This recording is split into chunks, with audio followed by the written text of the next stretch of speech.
Commentaire sur Daniel, introduction. Document numéro F027. Ceci est une introduction au commentaire de la Bible sur Daniel publié au moment de la captivité. Aperçu du livre. Auteur et moment de rédaction. Le livre du prophète Daniel, en hébreu signifie « mon Dieu et juge », doit son nom au personnage principal. Daniel écrit de lui-même à la troisième personne tout au long de la première partie du livre. À partir du chapitre 7, verset 28, dans la deuxième partie, il écrit de lui-même à la première personne. Au chapitre 7, verset 1, Daniel nous raconte comment il a écrit le songe qui lui a été révélé. Au chapitre 12, verset 4, il lui est demandé de fermer les paroles et de sceller le livre. Ce texte se rapporte aux prophéties intégrales des 12 chapitres qui lui ont été donnés. Cela traite des empires mondiaux qui devaient dominer l'histoire du monde depuis la destruction de Jérusalem jusqu'à l'apparition de Christ avant le millénaire. Cette période est appelée les temps des gentils ou temps des païens ou des nations dans le Nouveau Testament, voir Luc 21, verset 24. Yahovah ne pouvait plus accepter publiquement son peuple terrestre, Israël ou Juda respectivement. Il l'a puni en les envoyant en captivité à Babylone et par la destruction de Jérusalem et du Temple. Dieu avait quitté son habitation, le temple, entre parenthèses, voir Ézéchiel 10, verset 4, Ézéchiel 10, verset 18, Ézéchiel 11, verset 23. Le Dieu très haut, l'Elion, possesseur des cieux et de la terre, Genèse 14, verset 19, habitait dans les cieux.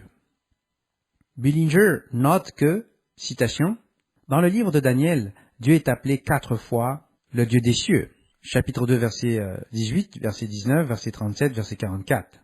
Une fois Roi des cieux, chapitre 4, verset 37, et une fois Seigneur des cieux, chapitre 5, verset 23. Pendant cette période de son gouvernement indirect, Dieu mit l'autorité sur la terre entre les mains des nations païennes, jusqu'à ce que son béni, le Seigneur Jésus, prenne le gouvernement en tant que fils de l'homme glorifié. Fin de citation. Daniel donne un aperçu prophétique sur le temps des gentils. L'œuvre comporte 6 histoires et 4 visions de rêves. C'est le premier ouvrage apocalyptique qui détaille les événements concernant Israël et Juda jusqu'au temps de la fin et de l'arrivée du Messie, qui vient avec l'armée fidèle, l'armée loyale, comme décrit dans le chapitre 12, qui couvre une période étendue à la fois de la première et de la deuxième résurrection. De nombreux sceptiques tentent de minimiser l'importance absolue de la prophétie parce qu'ils ne comprennent pas son résultat historique et prophétique sur les 7 ans ou à 2520 ans des systèmes babyloniens et le temps des gentils qui s'étendait de la bataille de Carchemish en l'an 605 avant notre ère, au début des 80 dernières années du temps des troubles de Jacob ou des détresses de Jacob, à partir de 1916, dans la Première Guerre mondiale jusqu'à la fin du temps des gentils en 1996. Se référer au document d'étude La chute de l'Égypte, la prophétie des bras cassés de Pharaon, numéro 036, et La chute de l'Égypte, partie 2, les guerres de la faim, numéro 036-2. Les 30 dernières années du pouvoir de la bête couvrent la période de 1997 à 2027, qui verra les nations réduites à la soumission sous la bête, ensuite sous le Messie. Se référer au document d'étude Les 30 dernières années, la lutte finale, numéro 219. Les prophéties sont d'une grande importance historique et ne sont tout simplement pas comprises par ceux qui ne sont pas des élus ou des prophètes de Dieu, et la compréhension a été fermée jusqu'à ces derniers jours. Daniel faisait partie des Juifs qui avaient été emmenés captifs à Babylone lors du premier siège de Jérusalem par Nebuchadnezzar en l'an 605 avant Jésus-Christ, après la bataille de Carchemish. Se référer au document d'étude La chute de Jérusalem aux mains de Babylone, numéro 250b. Entre parenthèses, comparer Daniel 1, verset 1 à 2 avec 2 Rois 24, verset 1 et 2 Chroniques 36, verset 6 à 7. Bullinger déclare que par cette prophétie d'Ésaïe au roi Ézéchias, s'est accompli ce dont il a été dit d'environ 100 ans avant l'époque de Daniel. Cette prophétie disait que les descendants du roi de Juda deviendraient les serviteurs du roi de Babylone. Entre parenthèses, comparer Daniel 1, verset 3 avec Ésaïe 39, versets 5 à 7. Daniel était l'un de ces nobles et descendants de la royauté juive qui étaient destinés à servir à la cour de Babylone, après avoir reçu une formation approfondie et spécifique. Il n'avait probablement pas plus de 15 à 20 ans lors de son emprisonnement. Daniel et ses 3 amis, Hanania, Miskaël et Azaria, ont été exemplaires dans leur entourage païen de par leur ferme conviction religieuse et leur détermination. Les 6 premiers chapitres du livre décrivent leur fidélité, et surtout celle de Daniel, dans les situations les plus variées de la vie. Sous Nebuchadnezzar, Daniel a servi comme régent sur toute la province de Babylone, et était le chef des gouverneurs de tous les sages de Babylone. Voir Daniel 2, verset 48. Après la mort de Nebuchadnezzar, nous entendons à nouveau parler de Daniel uniquement pendant la période de Belshazzar. Belshazzar était le fils de Nabonidas et régnait pendant l'absence de son père en tant que vice-roi. À cette époque, Daniel était déjà un vieil homme. Après la conquête de Babylone par Darius le Mède, entre parenthèses, Bullinger pense qu'il était probablement Kubaru ou Gobria en l'an 539-538 avant Jésus-Christ, Daniel a été nommé l'un des 3 présidents sur 120 satrapes du royaume des Mèdes et des Perses. Daniel 6, versets 2 à 3. La dernière indication d'une date est la 3e année du roi Cyrus, le Persan, dans Daniel 10, verset 1, qui était l'année 536-535 avant Jésus-Christ. Bullinger convient que Daniel devait avoir entre 85 et 90 ans lorsqu'il a écrit ses dernières visions. Daniel était un contemporain d'Ézéchiel, qui est parti en captivité à Babylone en l'an 597 avant Jésus-Christ, entre parenthèses environ 8 ans plus tard que Daniel. Ézéchiel mentionne Daniel à 3 reprises dans son livre. Ézéchiel 14, verset 14, Ézéchiel 14, verset 20, Ézéchiel 28, verset 3. Son travail sur la chute de l'Égypte était de développer davantage l'œuvre de Daniel. Se référer au document d'étude de la chute de l'Égypte cité ci-dessus dans ce document. Bullinger note également dans son commentaire que Daniel connaissait les écrits de Jérémie, dont le service avait commencé déjà quelques années avant que les Babyloniens ne commencent à attaquer Jérusalem. En étudiant le livre de Jérémie, Daniel est arrivé à la conclusion que la captivité de 70 ans annoncée allait bientôt prendre fin. Voir Daniel 9, verset 2. Le Seigneur Jésus, dans son discours aux Oliviers, a parlé de la profanation du temple par l'Antichrist. Il mentionne explicitement Daniel, le prophète, Matthieu 24, verset 15, comparé avec Daniel 11, verset 31, Daniel 12, verset 11. Le Seigneur se réfère à Daniel 7, verset 13 dans Matthieu 24, verset 30, Matthieu 26, verset 64 également. Bien que Daniel ne soit pas mentionné spécialement dans Hébreux, chapitre 11, parmi les héros de la foi de l'Ancien Testament, les paroles du verset 33, qui dit « fermèrent la gueule des lions », se réfèrent sûrement à Daniel, qui a été épargné dans la fosse aux lions, voir Daniel chapitre 6. Le livre de Daniel a fait l'objet de critiques incrédules depuis des lustres.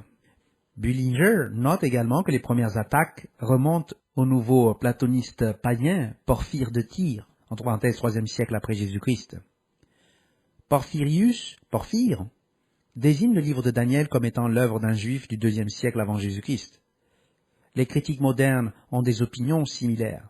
En fait, de nombreux critiques sans éducation tentent de relier les origines de la Bible au 2e siècle malgré le texte d'Éléphantine et d'autres textes traduits.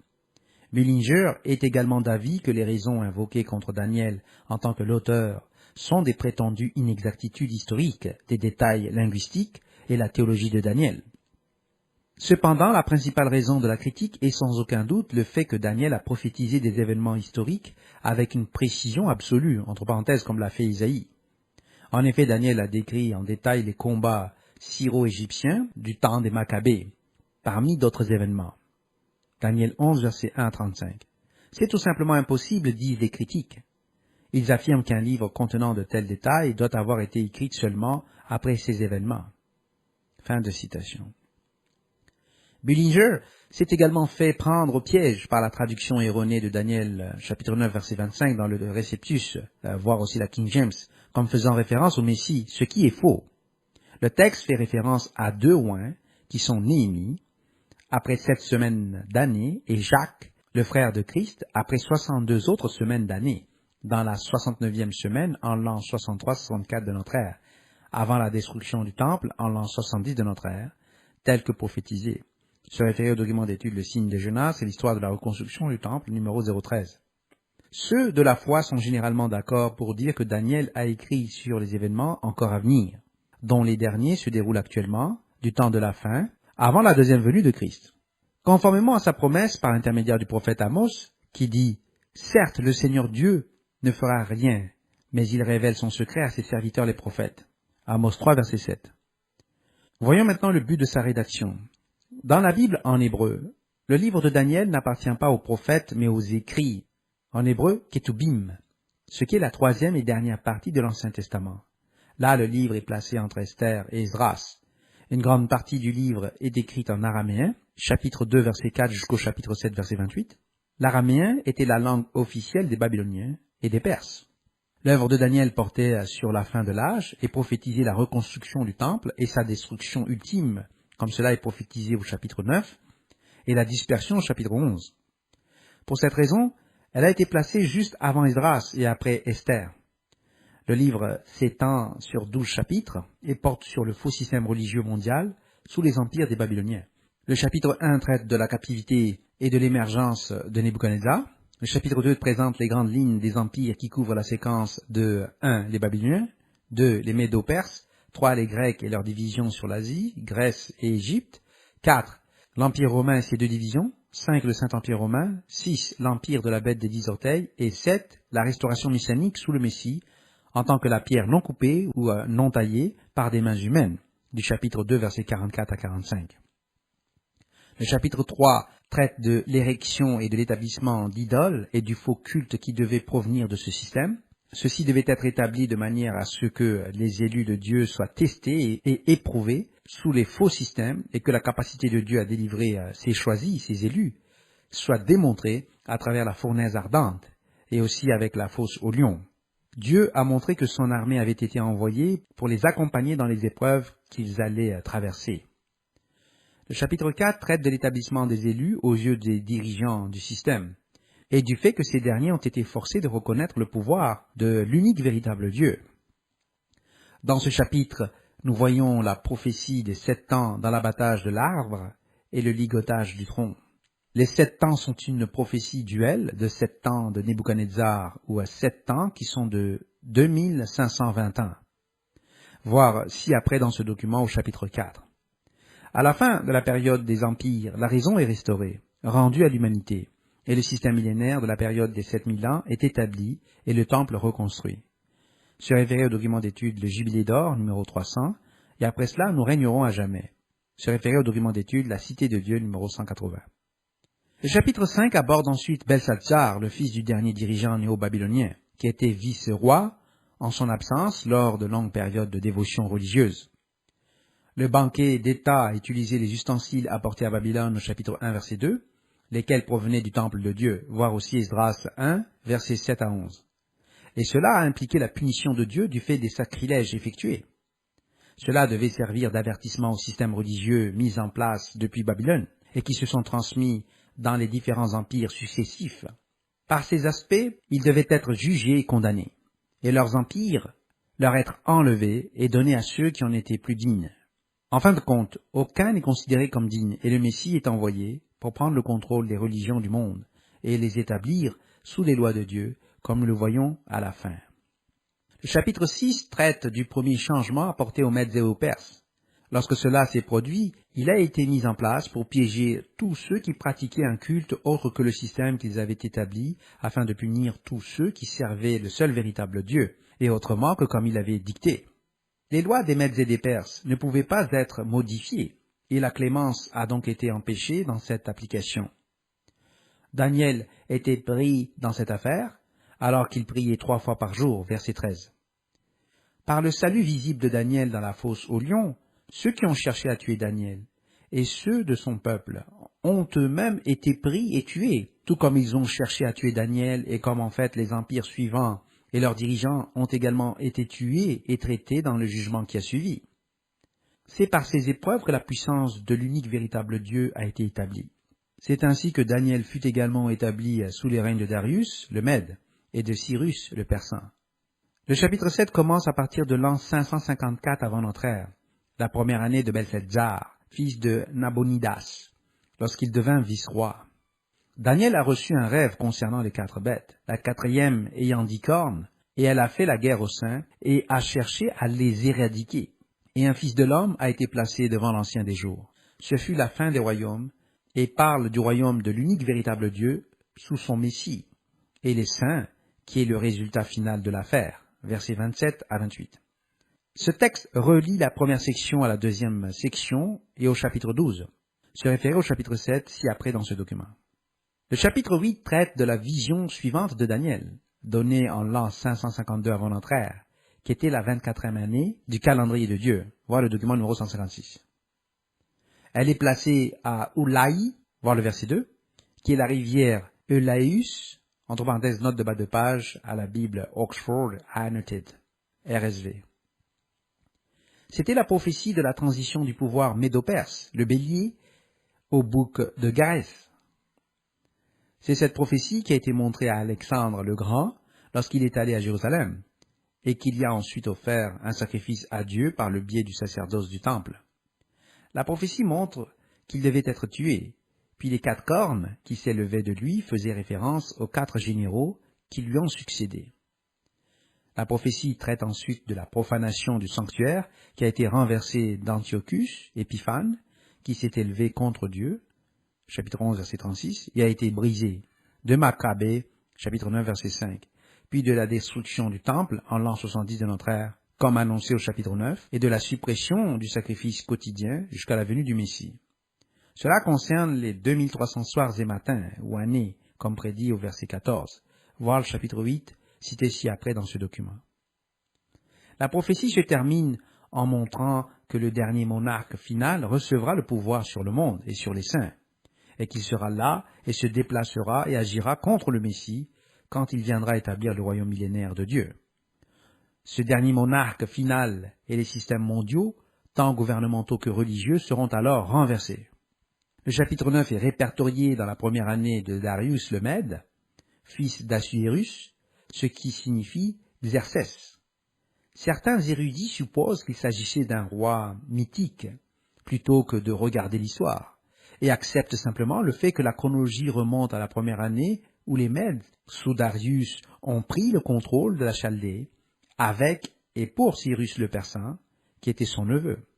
La vision a donc été arrangée dans cet ordre pour expliquer la séquence de la prophétie, plutôt que l'ordre dans lequel ces prophéties ont été données. Ce chapitre traite des raisons et explique pourquoi Juda et Israël ont été dispersés dans toutes les directions. C'était parce qu'ils ne voulaient pas observer les commandements de Dieu et écouter les serviteurs de Dieu, les prophètes.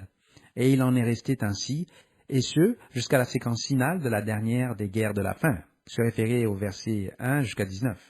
Dieu donne alors la compréhension des 70 semaines d'années pour la reconstruction du temple et sa destruction en l'an 70 de notre ère.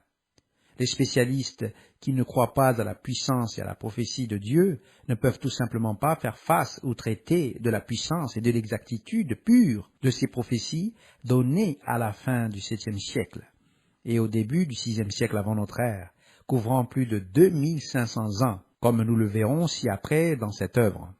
La raison en est que ces faux enseignants refusent tout simplement d'accepter qu'ils soient punis pour ne pas avoir observé les commandements de Dieu, tels qu'ils ont été donnés à Moïse et aux prophètes par la bouche de l'être qui est devenu Jésus-Christ, selon Actes 7, versets 30 à 44, 1 Corinthiens 10, verset 4. Le chapitre 10 saute ensuite à la 3e année de Cyrus le Persan. Cette année-là, Daniel a eu une vision complète des derniers jours, à partir de là jusqu'à la fin de l'âge et de la venue du Messie, comme nous le voyons au chapitre 12, verset 13. Ce chapitre est l'épilogue de la vision. Dans ce chapitre, nous voyons que l'Élohim, qui était le prince de Perse, s'est opposé à cet être et à Michaël, qui a été laissé pour s'occuper de l'Élohim. Cet être est revenu, et lui et Michaël, ont continué à s'occuper de l'Élohim. Le chapitre 11 continue ensuite en traitant de la séquence de la prophétie jusqu'au dernier jour, qui est couverte dans le chapitre 11, versets 40 à 45. La séquence des chapitres 10 et 11 fait référence aux rois du Nord et du Sud, qui sont les conflits qui suivent la période de la chute du temple traitée au chapitre 9. Le chapitre 12 traite ensuite de Michel, qui a reçu la charge du peuple élu. Cet aspect de la prophétie traite du conflit final avec le système de l'Antichrist et de la destruction virtuelle des nations. Le texte traite de la délivrance des saints sous le Messie et des résurrections. Le chapitre 20 de la Révélation, l'Apocalypse, explique ce texte dans ses divisions, voir le chapitre 12 ci-après dans cette œuvre. Ce texte devait être fermé jusqu'au dernier jour et expliqué sous Jérémie 4, versets 15 à 27. Bibliographie, la Bible New Oxford Annotated Bible, RSV, Oxford and New York, Ethelbert W. Bullinger, Commentary on Daniel, et Ford Desmond, How Long, O Lord? An Introduction to the Book of Daniel, Universe, Kindle Edition. Fin de la lecture du document Commentaire sur Daniel, Introduction, F027.